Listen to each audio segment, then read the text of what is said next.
એ કલાકારો કે જે એકદમ વોકલ થઈને પોતાના ડાયરામાં બોલે છે, બૂમો પાડે છે, નીતિમત્તા, સંસ્કાર અને શૂરવીરતાની વાતો આપણા સુધી પહોંચાડે છે, સરકારને પ્રશ્ન કરવાનો સમય આવે તો તમે તો ઉંદર બની ગયા. ક્યાં સુધી પેલું સિંહનું ચામડું ઓઢીને ફરશો? શ્વાન ઉપર સિંહનું ચામડું ઓઢવાથી થોડું સિંહ બની જવાય છે. શૂરવીરતા તો હવે દેખાડવાનો સમય હતો. તમારી કથિત મર્દાનગી તો હવે દેખાડવાનો સમય હતો.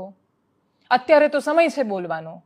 કેમ નથી બોલતા? કોઈ મરદનું બચ્ચું એવું દેખાતું જ નથી.